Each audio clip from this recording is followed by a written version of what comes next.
Hi friends, ಎಲ್ಲರಿಗೂ ನಮಸ್ತೆ. Welcome back to my channel cric information in Kannada. ಸ್ನೇಹಿತರೆ, pre match video ಹೇಳಿದ್ದೆ ನಾನು ಏನಂತ.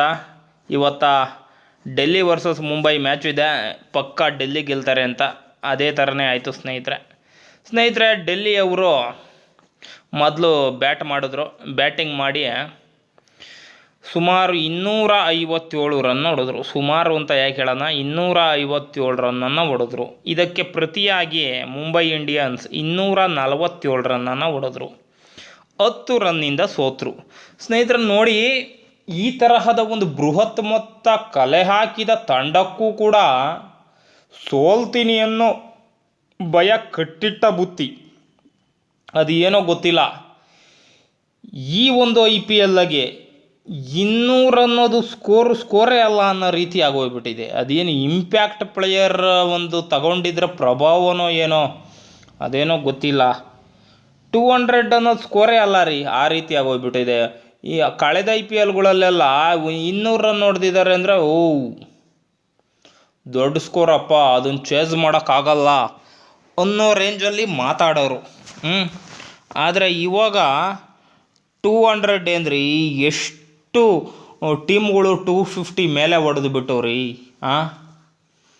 ಹಿಂಗೆಲ್ಲ ಇದೆ ಸ್ನೇಹಿತರೆ. ನೋಡಿ, ಇವತ್ತ ಮುಂಬೈ ಗೆಲ್ತು. ಮೊದಲಿಗೆ ಆಗಿದ್ದೇನಪ್ಪ ಅಂದರೆ,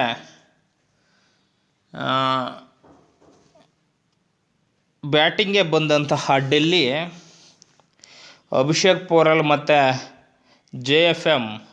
JFMC ಗರ್ಗ್ ಅವರ ಇಬ್ಬರ ಜೊತೆ ಆಟದಿಂದ 114 ರನ್ಗೆ ಒಂದು ವಿಕೆಟ್ ಬಿತ್ತು. ಅಲ್ಲಿ ಇವರಿಗೆ ಹೇಳಬೇಕು, ಡೆಲ್ಲಿ JFM ಅವ್ರಿಗೆ 27 ಬಾಲ್ಗೆ 84 ರನ್ನನ್ನು ಹೊಡೆದ್ರು MC ಗರ್ಗ್. ಆಮೇಲೆ ಅಭಿಷೇಕ್ ಪೋರೆಲ್ 27 ಬಾಲಲ್ಲಿ 36 ರನ್ ಹೊಡೆದ್ರು. ಇವರು ಸ್ವಲ್ಪ ಸ್ಟ್ರಗಲ್ ಮಾಡ್ತಾಯಿದ್ರು. ಯಾಕಪ್ಪ ಅಂದರೆ, ಒಂದು ಕಡೆ MC ಗರ್ಗ್ ಹೊಡಿತಲೇ ಇದ್ದಾರೆ ಅಂದರೆ, ಇವರು ಅಷ್ಟು ಹೊಡಿತಿಲ್ಲ ಅಂದರೆ ಅವ್ರ ಮೇಲೆ ಪ್ರೆಷರ್ ಬೀಳುತ್ತಲ್ಲ ಅಂತ ಹೇಳಿಬಿಟ್ಟು ಬೀಸ್ತಾಯಿದ್ರು. ಅಷ್ಟು ಟೈಮ್ ಆಗಲಿಲ್ಲ ಸ್ನೇಹಿತರೆ. ಮತ್ತು ಶಾಯ್ ಹೋಪ್ ಅವರು 17 ಬಾಲ್ಗೆ 41 ರನ್ ಹೊಡೆದಿದ್ರು. ಪರವಾಗಿಲ್ಲ, ಒಳ್ಳೆ ಕ್ಯಾಮಿಯೋನೇ ಆಡಿದ್ರು. ಮತ್ತು ರಿಷಬ್ ಪಂತ್ ಅಂದ್ಕೊಂಡಂತಹ ಸ್ಕೋರ್ ಅವರು ಬ್ಯಾಟಿಂದ ಬರಲಿಲ್ಲ. ಇಲ್ಲಿ ಚೆನ್ನಾಗಿ ಆಡಿದ್ದಾರಪ್ಪ ಅಂದರೆ MC ಗರ್ಗ್ ಇದ್ದಾರಲ್ಲ, ಅವರೇ ಚೆನ್ನಾಗಿ ಆಡಿದ್ದು. ಇಲ್ಲಿ ರಿಷಬ್ ಪಂತ್ ಅವರು ಕೂಡ ಇದು 29 ಸ್ಕೋರ್ ಅಲ್ಲ ಅಂತ ಹೇಳೋಕ್ಕಾಗಲ್ಲ. 19 ಬಾಲ್ಗೆ 29 ಹೊಡೆದ್ರು. ಅವರು 19ನೇ ಓವರಲ್ಲಿ ಔಟ್ ಆದರು, ಮೊದಲನೇ ಬಾಲಲ್ಲೇ. ಅದರಿಂದ ಇನ್ನೂ 2 ಓವರ್ ಇದ್ದಿದ್ದರೆ ಸ್ಕೋರನ್ನು ಚೇಂಜ್ ಮಾಡ್ಬೋದಿತ್ತು ಅನ್ನೋದು ನನ್ನ ಆಸೆ. ಮತ್ತು ಟ್ರಿಸ್ಟನ್ ಸ್ಟಬ್ಸ್ ಎಗೈನ್ ಪ್ರೂವ್ ಮಾಡ್ತಾ ಇದ್ದಾರೆ, ನಾನೊಬ್ಬ ಒಳ್ಳೆ ಬ್ಯಾಟ್ಸ್ಮ್ಯಾನ್ ಅಂತ ಹೇಳಿಬಿಟ್ಟು. ಟ್ರಿಸ್ಟನ್ ಸ್ಟಬ್ಸ್ ಅವರು 25 ಬಾಲ್ಗೆ 48 ರನ್ನನ್ನು ಹೊಡೆದ್ರು. ಮತ್ತು ನಮ್ಮ ಅಕ್ಷರ್ ಪಟೇಲ್ 6 ಬಾಲ್ಗೆ 11 ರನ್ನನ್ನು ಹೊಡೆದ್ರು. ಮತ್ತು ಇಷ್ಟೇ ಸ್ನೇಹಿತರೆ. ಮತ್ತು ಇನ್ನೆಲ್ಲ ಅಷ್ಟಾಗೇನು ಆಡಿಲ್ಲ, ಅದರಿಂದ ಮೇಯ್ನ್ ಇರೋರು ಮಾತ್ರ ಹೇಳಿದೆ. ಮತ್ತು ಮುಂಬೈ ಇಂಡಿಯನ್ಸ್ ತಂಡ 8 ವಿಕೆಟನ್ನು ಕಳ್ಕೊಂಡು 247 ಹೊಡಿತು. ಸ್ನೇಹಿತರೆ ನೋಡಿ, ಇಶಾನ್ ಕಿಶನ್ ಅವರು ಬೇಗನೆ ಔಟ್ ಆದರು. 14 ಬಾಲ್ಗೆ 20 ರನ್ ಹೊಡೆದ್ರು. ಮತ್ತು ರೋಹಿತ್ ಶರ್ಮಾ 8 ಬಾಲ್ಗೆ 8 ಹೊಡೆದ್ರು. ಇಲ್ಲಿ ಮುಂಬೈ ಇಂಡಿಯನ್ಸ್ ಮುಗ್ರಿಸಿದಕ್ಕೆ ಇದೇ ಕಾರಣ ಅಂತ ಹೇಳ್ಬೋದು. ಟಾಪ್ ಆರ್ಡ್ರು ಬ್ಯಾಟ್ಸ್ಮನ್ಗಳಿಂದ ರನ್ನೇ ಬಂದಿಲ್ವಲ್ಲ ರೀ. ಇಶಾನ್ ಕಿಶನ್ ಒಳ್ಳೆ ಬ್ಯಾಟ್ಸ್ಮ್ಯಾನು, ಅವರಿಂದ ರನ್ ಬಂದಿಲ್ಲ. ರೋಹಿತ್ ಶರ್ಮಾಯಿಂದ ರನ್ ಬಂದಿಲ್ಲ. ಆಮೇಲೆ ಸೂರ್ಯಕುಮಾರ್ ಯಾದವ್ 13 ಬಾಲ್ಗೆ 26 ರನ್ ಹೊಡೆದಿದ್ದಾರೆ.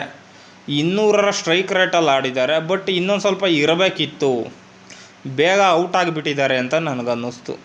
ಮತ್ತು ಇವೆಲ್ಲರ ಮಧ್ಯೆ ಸ್ಕೋರ್ ಸ್ವಲ್ಪ ಚೆನ್ನಾಗಿ ಕಲೆ ಹಾಕಿದ್ದು ಅಂದರೆ ತಿಲಕ್ ವರ್ಮಾ ಅವರು 32 ಬಾಲ್ಗೆ 63 ರನ್ನನ್ನು ಹೊಡೆದಿದ್ದಾರೆ.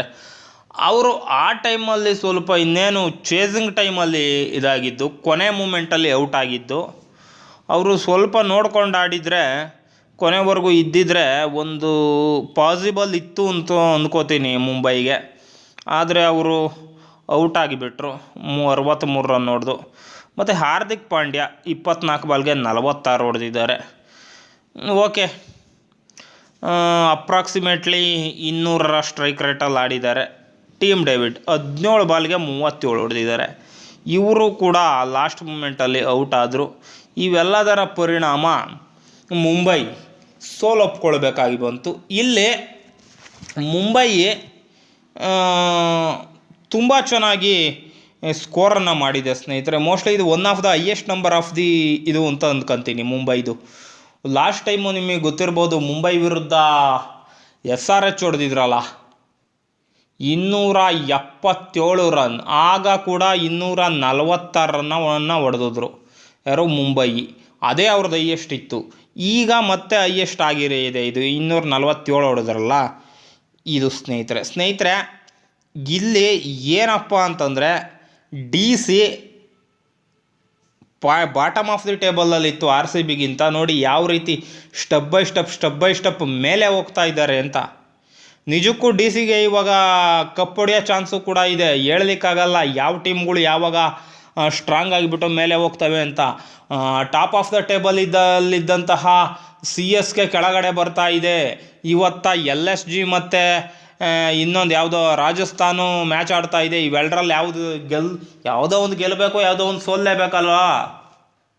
ಈ ರೀತಿಯಾಗಿರೋದ್ರಿಂದ LSG ಕೂಡ ಚೆನ್ನಾಗೇ ಆಡ್ತಾ ಇದ್ದಾರೆ.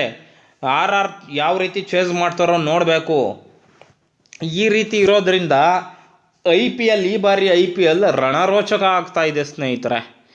ಈ ರಣರೋಚಕ IPLನ ನಾನು ಇದುವರೆಗೂ ನೋಡಿರಲಿಲ್ಲ, ಈಗ ನೋಡ್ತಾ ಇದ್ದೀನಿ. ನಿಮ್ಗೇನು ಅನಿಸುತ್ತೆ ಈ ಒಂದು ವಿಡಿಯೋ ಬಗ್ಗೆ ತಪ್ಪದೆ ಕಾಮೆಂಟ್ ಮಾಡಿ, ಮತ್ತು ನನ್ನ ಚಾನಲ್ಗೆ ಸಬ್ಸ್ಕ್ರೈಬ್ ಆಗಿ ಅಂತ ಹೇಳ್ತಾ ಈ ಒಂದು ವಿಡಿಯೋವನ್ನು ಇಲ್ಲಿಗೆ ಮುಗಿಸ್ತಾ ಇದ್ದೀನಿ. ಜೈ ಹಿಂದ್, ಜೈ ಕರ್ನಾಟಕ, ಜೈ ಭುವನೇಶ್ವರಿ ದೇವಿ, ಜೈ RCB.